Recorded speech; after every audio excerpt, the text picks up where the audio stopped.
जब जंग की आग दिलों तक पहुंच जाए, जब दुश्मन और अपना पहचानना मुश्किल हो जाए, जब एक सिपाही का दिल वर्दी से ज्यादा धड़कने लगे, तो क्या वक्त रुक सकता है? क्या मोहब्बत बच सकती है उस दौर में जहां हर कोने में मौत छुपी हो? दोस्तों, ये कहानी है स्वीट फ्रेंचाइजीज फिल्म की। एक ऐसी फिल्म जो सेकेंड वर्ल्ड वॉर के दौरान लिखी गई एक अधूरी नोवेल पर बेस्ड है। उस लेखिका ने ये कहानी खुद उस दौर में लिखी थी, लेकिन उसकी मौत के बाद ये पांडुलिपि मिली और तब जाकर दुनिया को एक ऐसी मोहब्बत की झलक मिली जो जंग के साए में पनपी थी। ये कहानी है दो अधूरी आत्माओं की जो एक दूसरे से टकराई तो जिंदगी का मतलब ही बदल गया। वो वक्त था लड़ाई का, लेकिन दिल कर रहा था सिर्फ महसूस करने का। देखिए, एक जंग के बीच पनपती वो खामोश मोहब्बत जो कभी जुबा पर नहीं आई, लेकिन हर नजर में दर्ज थी।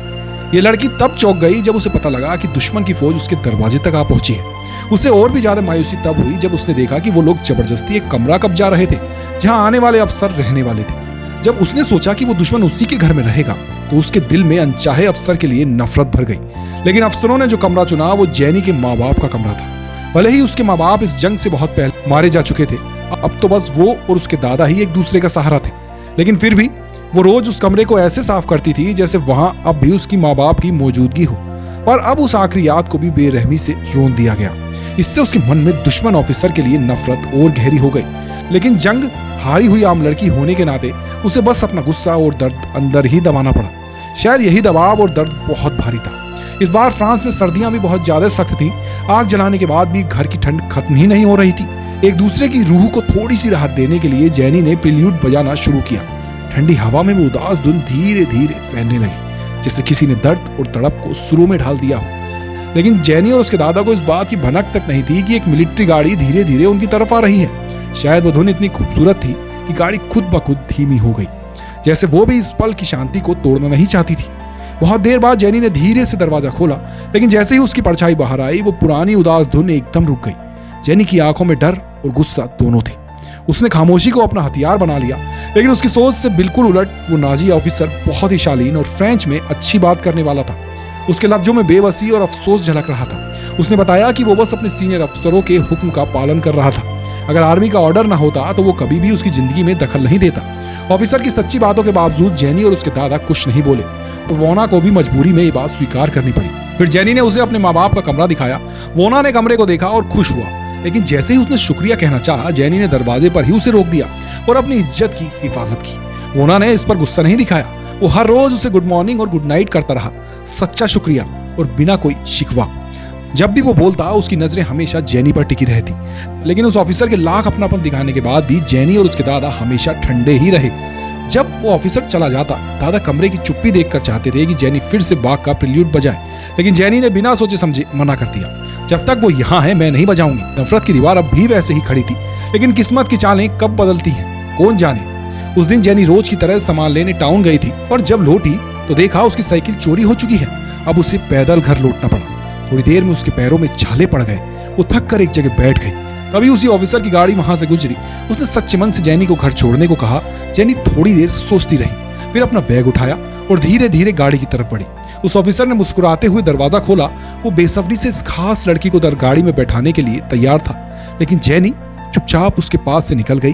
वो ऑफिसर भी चुपचाप उसके पीछे पीछे चला और उसके चेहरे के उस अड़ियल भाव को देखता रहा। वो समझ गया कि जैनी गाड़ी में नहीं बैठेगी। उसने अपने साथियों को वहां से जाने को कहा। घर लौटते वक्त जैनी की मुलाकात उस लड़के से हुई जो उसे बहुत दिन से चाहता था। शायद पैर का दर्द बहुत ज्यादा हो गया था। इस बार जैनी ने सोचा और आखिरकार उस लड़के की गाड़ी में बैठ गई। लेकिन रास्ते में लड़का और उसका दोस्त बार बार बेहुदा निगाहों से उसे घूरते रहे। जैनी को बहुत बुरा लगा। उसे याद आया कि उस ऑफिसर ने भी उसे गाड़ी में बैठाना चाहा था, और अब इन दोनों के बीच का फर्क साफ हो गया था। अब जैनी को उस ऑफिसर से थोड़ी उम्मीद होने लगी थी, लेकिन उस दिन उस ऑफिसर ने रोज की तरह ना तो हेलो कहा, ना ऊपर आया। हाँ, थोड़ी देर बाद उसने कपड़े बदले और दरवाजा खटखटाया। गुड इवनिंग, माफ कीजिएगा, मेरा कमरा बहुत ठंडा है। अगर आप इजाजत दें तो क्या मैं कुछ देर आपकी आग के पास बैठ सकता हूँ? ये पहली बार था जब वो ऑफिसर उस कमरे में आया था। जैनी और उसके दादा अब भी वैसे ही ठंडे थे। उस ऑफिसर को कोई शर्मिंदगी नहीं हुई। वो धीरे से आग के पास गया और खुद से बातें करने लगा। उसने कहा जब उसके शहर में गर्मी होती थी तो वो अपना घर याद करता था, लेकिन अब वो घर से बहुत दूर है। फिर वो बुक शेल्फ की तरफ बढ़ा, किताबों को छुआ और कहा फ्रेंच साहित्य किसी धुएं जैसा है, हर किताब एक अलग दुनिया है। फिर उसने संगीत बजाया, बाग की धुनें। वो जब उन्हें बजाता उसकी रूह चमकने लगती थी। उस पल ऐसा लगा जैसे जंग कहीं दूर चली गई हो। बाघ की धुनों ने उनके दिलों को आपस में जोड़ दिया। अब वो ऑफिसर रोज आता और दुनिया भर की बातें करता। जब वो समुद्र की बात करता उसकी आंखों में एक गहरा इंतजार दिखता। उसके लफ्जों में कविता थी, गहराई थी। वो रेसिपी की नहीं, एहसासों की बात करता। शायद उसका मतलब था कि अगर ये जंग ना होती तो वो दोनों सबसे अच्छे दोस्त होते। उसने कहा कि उसे अच्छा लगता है एक गरिमा वाले बूढ़े आदमी और एक चुप लड़की को देखकर। जेनी उसकी बातों को सुनती रही और उसके दिल में एक अनजानी सी हलचल उठी। अब ऑफिसर के मन में भी कुछ बदलाव आ रहा था। एक दिन जेनी ने देखा कि पड़ोस का बच्चा गिर पड़ा। शुक्र है उस ऑफिसर ने तेजी से दौड़कर उसे उठा लिया और कान में कुछ कहा। इससे जेनी को एहसास हुआ कि इस ऑफिसर वाकई अलग है। शायद वो सच में जंग से नफरत करता है और वाकई में अच्छा है। जिज्ञासा में आकर जेनी ने बच्चे से पूछा कि इस ऑफिसर ने क्या कहा। उस जवाब ने जेनी के दिल को छू लिया और अब वो ऑफिसर की अच्छाई को देखने लगी। अब वो अपनी सूरत का भी ख्याल रखने लगी। हर रात उसके मन में एक अनकही उम्मीद होती और वो हल्की रोशनी जला देती। ऑफिसर की नजरों के सामने अब जेनी का चेहरा बदलने लगा। जेनी की आंखें अब पहले जैसी ठंडी नहीं रही, वो अब प्यारी लगने लगी थी। क्रिसमस के दिन जब जेनी ने सुंदर गाउन पहना और अपने दादा के साथ डिनर कर रही थी, तभी ऑफिसर अंदर आया और चुप्पी तोड़ी। जेनी ने जल्दी से मेजपोश पकड़ लिया और लेकिन जब उसने सुना कि वो बस कपड़े बदलने आया था तो उसने हाथ छोड़ दिया और चुपचाप वहां से चला गया। उस दिन उसके दादा को एक दोस्त प्रार्थना में ले गया था। घर में सिर्फ जेनी और वो ऑफिसर था। जब वो कमरे में मिली, ऑफिसर धीरे धीरे जेनी के पास गया, लेकिन बस उसकी पीठ की तरफ बैठा, जैसे डरता हो इस पल को तोड़ देने से। फिर वो पियानो की तरफ गया और बजाना शुरू किया। उसने वही बाघ की धुन बजाई जो उसे सबसे ज्यादा पसंद थी। जेनी चुपचाप बैठी रही। उसकी नजर उस ऑफिसर पर नहीं पड़ी, लेकिन जैसे ही पियानो की आवाज गूंजी, ऑफिसर अपनी आंखें बंद करके उसमें डूब गया। वो आवाज जैसे तूफान बन गई हो, जैसे जज्बात का सैलाब। संगीत की अनकही ताकत ने दोनों के बीच की दूरी मिटा दी। ऐसा लगा जैसे बर्फ पिघलकर नरमी में बदल गई। ऑफिसर ने जेनी को देखा जो सोफे पर झुकी हुई थी और उसका दिल उमड़ पड़ा। उसकी नजरें जेनी के बालों और सफेद त्वचा पर टिक गई। उसका हाथ प्यार की रफ्तार से आगे बढ़ने लगा। जेनी अब भी चुप थी। जब वो हाथ बढ़ाने ही वाला था, ऑफिसर रुक गया। वो हिचका, डर गया कि कहीं ये शांति टूट न जाए। उसने बस एक बात कहकर वहां से वापस चला गया। जैसे ही ऑफिसर गया, जेनी चुपके से उसके कमरे में गई, उसकी स्कार्फ उठाई और चुपचाप उसका फैमिली लेटर खोलकर पढ़ने लगी। सब पढ़कर वो तकिए में मुंह छुपाकर उस खुशबू में खो गई। लेकिन उसके दिल में अब भी एक लड़ाई थी। एक तरफ नफरत और दूसरी तरफ प्यार। वो इस खिंचाव से निकल नहीं पा रही थी। ये उलझन उसके गले की फांस बन गई थी। जेनी इसी सोच में सो गई। कुछ देर बाद घर के बाहर की गाड़ी की आवाज से उसकी नींद खुली। वो जल्दी से लेटर को जगह पर रखाई, लेकिन तभी एक तेज हवा चली और वो लेटर नीचे गिर गया। उसी वक्त ऑफिसर को कुछ आहट महसूस हुई और उसने फौरन जेनी का दरवाजा खोलने की सोची। दरवाजे के पीछे खड़ी जेनी ऑफिसर के पास आने का इंतजार कर रही थी और थोड़ी घबराई हुई थी। आखिर में ऑफिसर ने अपने जज्बात पर काबू पाया। जब वो कमरे में वापस आया तो उसने जमीन पर पड़ा खत देखा और उसके मन में कई तरह की भावनाएं उठी। उसे लगा कि शायद जेनी भी उसी हालत में है जैसे वो खुद है, इसलिए वो किसी साफ जवाब की तलाश में लग गया। वो समुद्र किनारे जेनी को ढूंढने आया और अपने दिल की बात कहना चाहता था। जब जेनी ने ऑफिसर को अपने सामने देखा तो उसके दिल की धड़कनें तेज हो गई। गलती से उसने मछलियों वाला जाल गिरा दिया और मछलियां जमीन पर गिर पड़ी। वो जल्दी जल्दी उठाने लगी। ऑफिसर ने अपने दस्ताने उतार कर उसकी मदद करना चाही। दोनों बहुत पास थे। घबराहट में उनके हाथ जमीन के बहुत करीब आकर भी हर बार थोड़ा चूक जाते थे। उसने उसकी आंखों में देखा, लेकिन उसके मन में थोड़ा शक था। उसे लगा कि ऑफिसर उसे पसंद करता है, लेकिन ऑफिसर उसकी झिझकते लहजे और हल्के से पीछे हटने को देखकर थोड़ा उलझ गया। दिन ऐसे ही बीतते रहे। कभी कभी शहर में गोलियों की आवाज सुनाई देती। पकड़े गए यहूदी और सुमू के सिपाही माहौल को और भी टेंस बना देते। एक दिन जेनी ने ऑफिसर और उसके साथियों की बहस सुनी। साथी कहते थे कि जीतने वाले को फ्रांस में कुछ भी करने का हक है, लेकिन ऑफिसर शांति चाहता था और मानता था कि फ्रेंच लोगों को भी इज्जत मिलनी चाहिए। ये बात जर्मन फौज की सोच से उलट थी। इसी वजह से जेनी को उसकी अच्छाई और भी ज्यादा पसंद आने लगी। लेकिन उस शाम जेनी की मुलाकात एक क्रांतिकारी पड़ोसी से हो गई, जो ऑफिसर की गाड़ी के नीचे बम बांध रहा था। ये देखकर वो बहुत डर गई। वो भागकर ऊपर जाकर ऑफिसर को बताना चाहती थी, लेकिन जैसे ही दरवाजे पर पहुंची, उसके मन में टकराव शुरू हो गया। एक तरफ वो अपने देश के लिए लड़ना चाहती थी, दूसरी तरफ वो कोई गलती नहीं करना चाहती थी और खुद को शांत करने की कोशिश करने लगी। आखिर में उसने सारी रात खिड़की के पास खड़े होकर काट दी।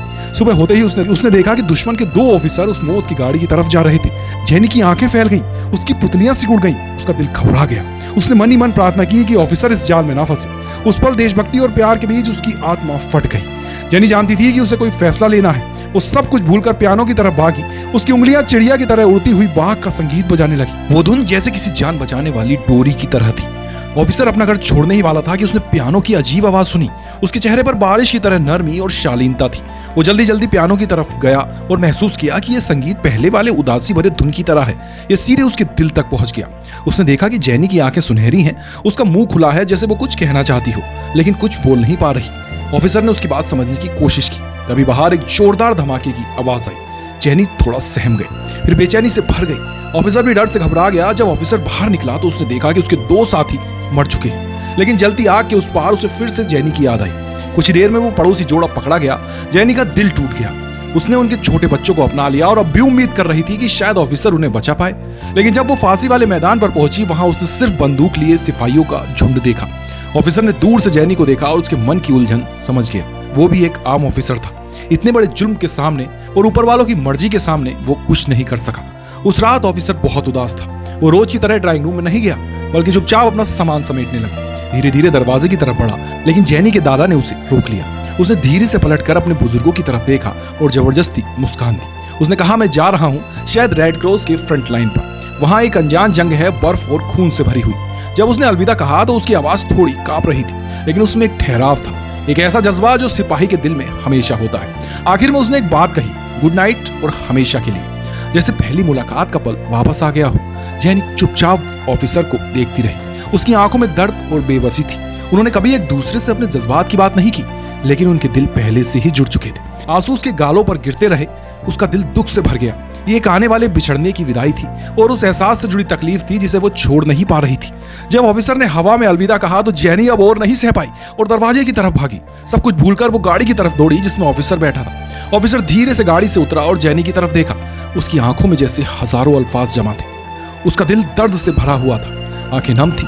जेनी के दिल में बहुत कुछ था कहने को, लेकिन आखिर में ऑफिसर ने बस एक लाइन कही, वही पहली बात जो उसने कभी कही थी, लेकिन ये अब आखिरी बन गई। उस एक बात में उसने वो सब कह दिया जो कभी नहीं कह सका। उसका आशीर्वाद, उसके आने वाले कल के लिए दुआएं और वो गहराई से छुपा हुआ दिल। देश की इज्जत के चलते उसने ये भी महसूस किया कि उसकी आंखों में जो छुपा था वो छुप नहीं रहा था। और आखिरकार ऑफिसर चला गया। पीछे रह गया सिर्फ जेनी का वो अधूरा एहसास जो कभी पूरा नहीं हो सका, लेकिन कभी मिटा भी नहीं। उन दोनों ने कभी अपने जज्बात जुबान से नहीं कहे, लेकिन हर खामोशी में वो मोहब्बत बोलती रही। वो इजहार नहीं था, मगर हर नजर में वो इकरार था। दोस्तों, स्वीट फ्रेंचाइजीज हमें याद दिलाती है कि जंग सिर्फ सरहदों पर नहीं लड़ी जाती, वो दिलों में भी चलती है। और जब दिल हारते हैं तो सिर्फ लोग नहीं बिछड़ते, पूरी एक जिंदगी अधूरी रह जाती है। जेनी और ऑफिसर की ये कहानी उस दौर की सबसे खामोश मोहब्बतों में से एक थी, जिसे कभी नाम नहीं मिला, लेकिन हर देखने वाले के दिल में एक हलचल छोड़ गई। अगर आपको ये कहानी पसंद आई हो तो लाइक जरूर करें और दोस्तों के साथ शेयर करें। और ऐसी और कहानियों के लिए मूवी वाला को सब्सक्राइब करना ना भूलें, क्योंकि यहाँ हर कहानी सिर्फ सुनी नहीं जाती, महसूस की जाती है।